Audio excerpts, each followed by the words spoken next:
बिस्मिल्लाहिर्रहमानिर्रहीम, अस्सलाम वालेकुम and good morning everybody. Welcome to Sabki Soch. मैं हूं नम्रा तारिक और मैं हूं हसनैन लियाकत। मैं उम्मीद करता हूं कि आप सबकी जो सुबह है वो अच्छी गुजर रही होगी और यकीनी तौर पे इस्लामाबाद का वेदर कल से काफ़ी अच्छा और पूरे मुल्क की अगर बात की जाए तो मानसून के बाद निमरा बहुत ही ज़्यादा अच्छा वेदर हो चुका है और वो जो गर्मी की बहुत तपिश थी वो कम हो चुकी है। फील्स लाइक 50 वाला माहौल 2-3 दिन के लिए कम हो चुका है। Feels like 40 now, feels like 40 feels like 35 40 तक ठीक है। हाँ। मेरे ख्याल में 40 वाले तो आ रहे हैं हस्नैन। अब इतना भी नहीं हुआ कि 35 पे आगे बढ़े, नहीं हो एटलीस्ट पहले से थोड़ा बेहतर है। अच्छा हस्नैन, वैसे एक ये तो चले मौसम की अच्छी खबर थी, लेकिन एक बड़ी अफसोसनाक खबर जी कल सोशल मीडिया के जरिए सामने आई। एक एंकर पर्सन है निजी टीवी चैनल की, आयशा जहांजेब, एक बड़ा नाम है इंडस्ट्री का, और उनके ऊपर घरेलू तशद्दुद का वो शिकार हुई। उनके शोहर की ये जिनकी पिक्चर्स भी बल्कि इस वक्त आपको दिखा रहे हैं, ये अपने ही शोहर के हाथों शिकार हुई तशद्दुद का। और finally she took it up to social media, और फिर सोशल मीडिया पे आने के बाद इस पे मरियम नवाज साहिबा ने भी इसका नोटिस लिया है। अज़मा बुखारी ने कहा है कि इसकी इंक्वायरी करनी चाहिए, जो कि हम करेंगे भी, और मुलजिम को फिलहाल तक गिरफ्तार। मेरा ख्याल है कि देखिए आप उनको उनकी हालत देखिए, शोर ने बड़ा बेईमाना तशद्दुद किया और सोशल मीडिया पे जिस तरह आपने कहा सोशल मीडिया पे भी उन्होंने पुट किया, फिर पाकिस्तान के नेशनल टीवी चैनल्स भी इसको पुट कर रहे हैं, लेकिन अदालत की जानिब से भी इसका रिमांड ले लिया गया है और जो इनके शोर है उनको 2 दिन के रिमांड के ऊपर बुला लिया गया। आज अभी चीफ मिनिस्टर की खबर भी आ चुकी है कि उन्होंने भी इसका नोटिस लिया, लेकिन बड़ा अनफॉर्चुनेट है। आयशा जहांजेब एक बहुत बड़ा नाम है और उनके ऊपर इस तरह का तशद्दुद। साथ एक और मैं आपको ऐड करता चलूं निमरा कि आयशा का ये भी कहना है कि ये घर में अपने बच्चों पे भी तशद्दुद करते हैं। मतलब अच्छा, ये इनको बिल्कुल जान से मारने लगे थे। मैंने खबर डिटेल में इसकी जरा पढ़ा मैंने इसको, तो ये इनको जान से भी मारने लगे थे। बच्चियां जो हैं उन्होंने बस कहीं छुड़ा लिया, और जो ड्राइवर वगैरह हैं इनके उन्होंने कोई सुलह सफाई कराई है। दफात शामिल की गई हैं, वो यही है कि जान से मारने की कोशिश की गई है और इसी वजह से उनको एकदम से पुलिस ने गिरफ्तार किया और अदालत ने भी 2 दिन का रिमांड लिया। मेरे ख्याल रिमांड में इजाफा होता भी जाएगा, क्योंकि अब सीएम साहिबा भी बीच में आ चुकी हैं। पूरे पाकिस्तान की ये जीनत बन चुका है, लेकिन इट्स क्वाइट अनफॉर्चुनेट जिस तरह का वो चेहरा है, क्योंकि हम काफी अरसे से ये तो चले एक मीडिया पर्सनैलिटी हैं, इनके बारे में आता है, लेकिन ऐसा नहीं है कि सिर्फ ये एक बड़ी पर्सनैलिटी है इसलिए इनके लिए होना चाहिए। कोई भी औरत है, कोई भी शख्स है, चाहे वो औरत है मर्द है, ये हमारे दिल में लगती है। हाँ, दिल में लगती है, वो तो ज्यादा फील कर रहे हैं। लेकिन मतलब कहने का मकसद ये कि जहां इस तरह की पढ़ी लिखी शख्सियात या इनकी फैमिलीज में ऐसे हो सकता है, तो आप सोचें कि एक ग्राउंड लेवल पे अगर हम जाएं तो कितना ज्यादा ये तशद्दुद होता होगा उन फैमिलीज में जहां पे कोई पढ़ाई लिखाई नहीं है, जहां पे लिटरेसी ज्यादा है।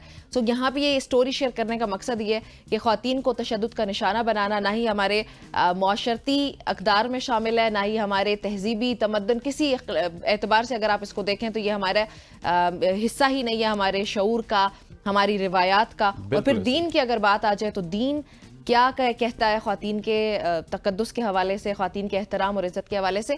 सो हमें इन सब चीज़ों पे बातचीत भी करनी चाहिए और जो इस तरह के केसेस हैं उनके खिलाफ आवाज़ भी उठानी चाहिए, और ये जो मुल्जिम इनको सजा मिलनी चाहिए। ये तो आपने बुरी खबर शेयर कर दी, अब अच्छी खबर की जानिब जाते हैं। कैंसर का इलाज पाकिस्तान में मुफ्त होगा, इस हवाले से भी बात हुई है। इस हवाले से यकीन दहानी तो करवा दी गई है, और इस हवाले से जो कौन करवा रहा है आपको ये यकीन दहानी? ये यकीन दहानी कल वफाकी वजीर आजम नज़ीर तारड़ साहब ने करवाई और उन्होंने इसके ऊपर डिटेल डिस्कशन की।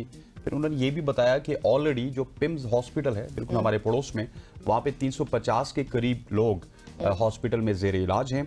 और उन्होंने कंसोर्शियम के हवाले से भी बात की कि फार्मास्यूटिकल जो कंपनीज हैं निमरा, उनके साथ हमारा कॉन्ट्रैक्ट होने वाला है और तकरीबन 2.6 बिलियन रुपीस का कॉन्ट्रैक्ट फार्मास्यूटिकल कंपनीज के साथ वो करने जा रहे हैं। सिर्फ कुछ रुकावटें वो जो बता रहे हैं वो ये है कि डॉलर्स की वजह से, डॉलर्स की जो बढ़ती कीमत है उसकी वजह से ये रुकावटें हो रही है। लेकिन ये क्वाइट अमेजिंग है कि इलाज अगर मुफ्त हो जाए कैंसर का, स्पेशली अगर इस्लामाबाद की बात की जाए। क्या समझती हैं आप? मैं भी इसको बहुत अच्छा ही समझूंगी ज़ाहिर है, लेकिन वो मेरे जहन में ना ये जो शैतानी दिमाग है, इसमें ये ख्याल आ रहा है कि अल्लाह करे ऐसा ही हो। वैसे जैसे वो वादे, वरना वो जैसे कल वो बिलावल भुट्टो जरदारी का बयान मेरे जहन में आ गया कि मैंने 300 यूनिट तक बिजली फ्री फराहम करने का वादा तब किया था अगर मैं वजीर आजम बनता। तो ऐसे होते हैं इस मुल्क में, इसलिए वो आपने खबर तो शेयर की, लेकिन मेरे जहन में बहुत सारे सवालात भी आ रहे हैं। लेकिन खैर, आगे एक और स्टोरी भी है हमारे पास।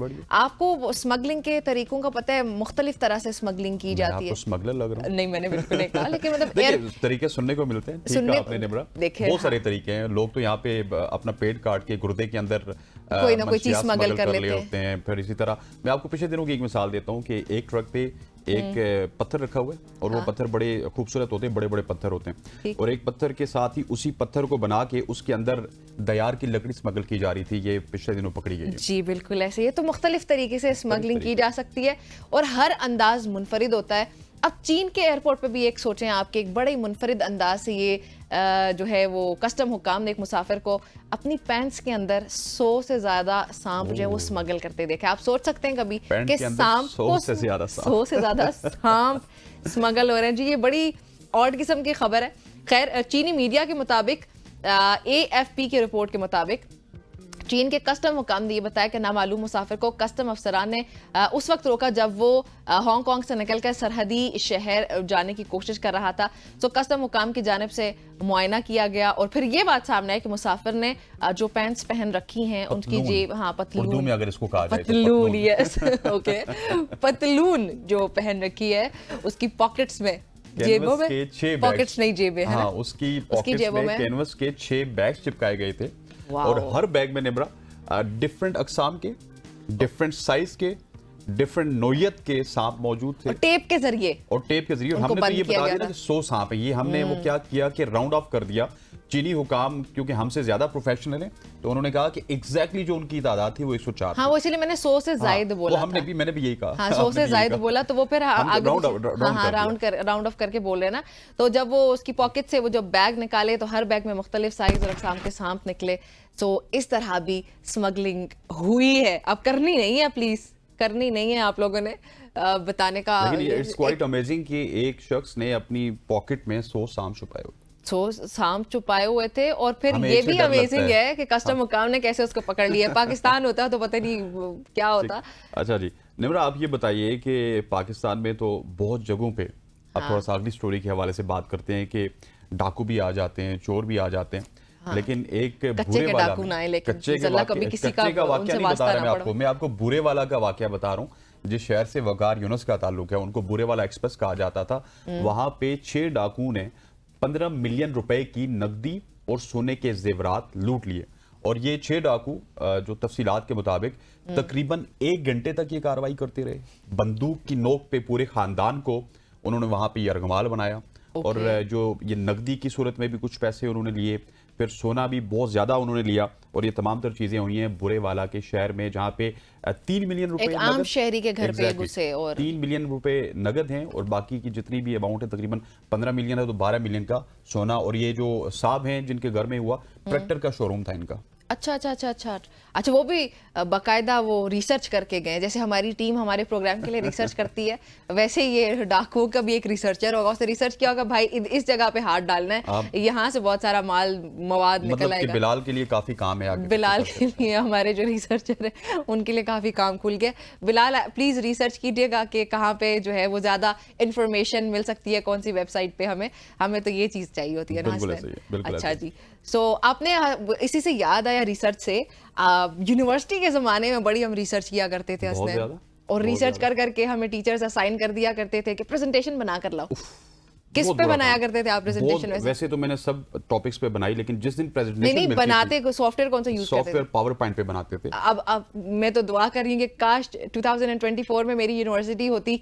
ये पावर पॉइंट का जो झंझट हुआ करता था, पता नहीं कितने कितने दिन लगा के, इतनी मुश्किल से पावर पॉइंट की प्रेजेंटेशन मिल जाती थी, उस दिन आपको सारे काम छोड़ने पड़ते थे और आप जाके बस प्रिसाइसली आपने प्रेजेंटेशन भी बनानी है, प्रिसाइसली आपने उसमें पिक्चर्स भी ऐड करनी है, उसमें कंटेंट भी लिखना है, कलर आपका अच्छा होना चाहिए, कलर कॉम्बिनेशन, फॉन्ट कौन सा है, साइज के, एवरीथिंग मुकाबला होता था कि क्लास में अगर 80 लोग हैं तो 80 के 80 जो है वो प्रेजेंटेशन बनाते थे। तो और आपने ये भी देखना है कि आपने दूसरे लोगों से डिफरेंट बनानी है। वही ना, ये तो कंपटीशन हुआ करता था। लेकिन अभी हसनैन पावर पॉइंट की ज़रूरत ही ख़त्म हो गई है भाई, एआई ने इसको भी रिप्लेस कर लिया है। अब पावर पॉइंट प्रेजेंटेशन बनाने के लिए हम सबको बेतहाशा वक्त ज़ाया नहीं करना पड़ेगा। एआई ने पावर पॉइंट पर प्रेजेंटेशंस बनाने के रवायती जो एक लंबा अरसा जो हम बात कर रहे हैं जिसकी असर वो ख़त्म हो गया। अब आप सिर्फ एक कमांड के जरिए अपनी पावर पॉइंट प्रेजेंटेशन तैयार कर सकते हैं, और वो भी बगैर किसी मेहनत के, आराम से, और वो भी बहुत प्रोफेशनल किस्म की। एक तो हम लोग तो फिर एक कमांड कह लें, एक क्लिक कह लें, एक बटन कह लें, एक बटन पे अब जो तालिब इल्म है हमारे पाकिस्तानी वो अपनी पावर पॉइंट प्रेजेंटेशन बना सकते हैं। मतलब कि अब जो उस्ताद हैं, हाँ, या टीचर्स हैं, प्रोफेसर्स हैं, वो उनको प्रेजेंटेशन देंगे तो उनके प्रेजेंटेशन मिल जाएगी आपको एआई की मदद से। आपको जो कुछ भी माजी का इंफॉर्मेशन कोई चाहिए, हिस्ट्री से रिलेटेड जो डेटा आपको चाहिए वो आपको एआई निकाल के देगा। फिर उसके बाद आप स्लाइड्स तैयार कर रहे हैं, उसमें स्लाइड्स के जो हम लोग colour combination, font size, font styles, everything वो आपको अब एआई पे मिल जाएगा। सो मैं सोच रही हूँ कि एक बार फिर से यूनिवर्सिटी में एनरोल कर लूँ और कोई डिग्री वगैरह हासिल कर लेनी चाहिए। इतनी आसान डिग्री हो गई है। स्टोरी भी बड़ी इंपॉर्टेंट है क्योंकि आप रिलेटेड खबर आप लड़कियां बहुत ज्यादा इस पे होती हैं कि मिस वर्ल्ड कौन है। हाँ। मिस वर्ल्ड का तो आपको पता है कि आपको ये पता है कि एक मराकशी एआई मौजूदा किंजा लैला ने पहली मिस एआई वर्ल्ड का अवार्ड अपने नाम कर लिया। अब miss universe, miss world, miss Pakistan या जो भी कंट्री है उसको भी एआई ने रिप्लेस कर लिया। अब नया टाइटल आ गया है। अब एआई की भी मिस वर्ल्ड मौजूद हैं और ना सिर्फ उनको अवार्ड मिला बल्कि वर्ल्ड एआई क्रिएटर अवार्ड उनको उससे नवाजा गया। और उसके साथ साथ 1000 लोग थे, 1000 एआई वो थे, स्टूडेंट्स थे वहाँ पे जो कंटेस्टेंट थे, बैग यू पार्डन, वहाँ पे कंटेस्टेंट्स नहीं, मेरे ख्याल में शुरका जो आप बात कर रहे हैं, शुरका जिन्होंने वो देखा इवेंट को। एग्जैक्टली। आप सोचिए कि इंसान बैठ के एआई को देख रहे हैं और उसको जितवा रहे हैं। लेकिन इनाम भी उनको मिला, तकरीबन $1,30,000 लैला को इनाम मिला। अच्छा। और उस इनाम को उन्होंने आगे ये भी बताया कि इनाम इस वजह से दे रहे हैं कि अपनी तहकीकात को और बढ़ाएगी, अपनी टेक्नोलॉजी को और बढ़ाएगी, और जो इसकी टेक्नोलॉजी है उनको कैरियर में सपोर्ट किया जाएगा। ये पिक्चर्स इस वक्त हम जो दिखा रहे हैं मेरे ख्याल में हसनैन की लैला की बड़ी वैसे खूबसूरत लग रही है, नहीं? बड़ी डिजिटल शख्सियत है ये हमारी। डिजिटल टेररिज्म की एक टर्म हमने कुछ रोज पहले सुनी थी, आज डिजिटल शख्सियत की भी टर्म सुन लिया हमने। एक खेलों के भी मुतालिक कुछ खबर थी, मैं चाहती हूँ वो भी आप शेयर करें, मैं पार्टिसिपेट करूंगी। एग्जैक्टली, क्रिकेट के हवाले से तो हम बात करते रहते थे, आज बात करते हैं यूएफए यूरो कप की, जहां पे स्पेन ने फ्रांस को हराकर फाइनल में जगह बना ली। और जो फ्रांस के फैंस हैं वो काफी ज्यादा परेशान होंगे क्योंकि जो खेल स्टार्ट हुआ 8वें मिनट पे ही, क्योंकि एम्बापे की बात आ रही है तो Mbappe is the superstar right now. Ronaldo के बाद, मेसी के बाद सबसे ज्यादा एम्बापे का जिक्र आता है। उन्होंने 8वें मिनट पे गोल किया। गोल करने के बाद उन्होंने सोचा जी कि अब हम इसको बरकरार रखेंगे। लेकिन पाकिस्तानी बहुत सारे हस्ते हैं ना, रोनाल्डो के बहुत लोग यहाँ पे फैन हैं, मेसी की भी है। रोनाल्डो की टीम अगर बाहर है तो बस वो बाकी, फिर मेरे ख्याल में जैसे होता है कि पाकिस्तान बाहर आ गया, हमारा क्या लेना देना, वर्ल्ड कप है चाहे किसी भी चीज का, क्रिकेट में हम लोग इस तरह करते हैं ना, तो अभी भी ऐसे हो रहा है। लेकिन मैं आपको बताऊं कि एम्बापे का जो गोल था वो फाइनल नहीं हो सका। उसके बाद रेंडल कोलोमोनी ने गोल किया और ये 16 साल की उम्र में गोल करने वाले सबसे कम उम्र तरीन गोल स्कोरर बन गए, जो कि हिस्ट्री है यूरो कप की, उसमें कभी भी इतनी कम उम्र के किसी भी शख्स ने गोल नहीं किया। और यूं फ्रांस को शिकस्त हो गई और स्पेन यूएफए यूरो कप के फाइनल में पहुंच गया। तो फाइनली आप कह सकते हैं कि फ्रांस को 1 के मुकाबले में 2 गोल से शिकस्त देकर स्पेन ने अपनी जगह बना ली है। ओके जी नाज़रीन, ये कुछ स्टोरी मेरे पास इंटरेस्टिंग किस्म की, हमने सोचा आपके साथ प्रोग्राम के पहले सेगमेंट में शेयर करें। थोड़ा मूड हमारा चीयर्ड अप हो जाएगा, लाइटर नोट पे हम जरा कुछ खबरें शेयर करेंगे क्योंकि आगे हमने आपके साथ बड़ी गहरी किस्म की गपशप करनी है। एक ब्रेक शामिल करने लगे और फिर वापस आते हैं गहरी गपशप के लिए।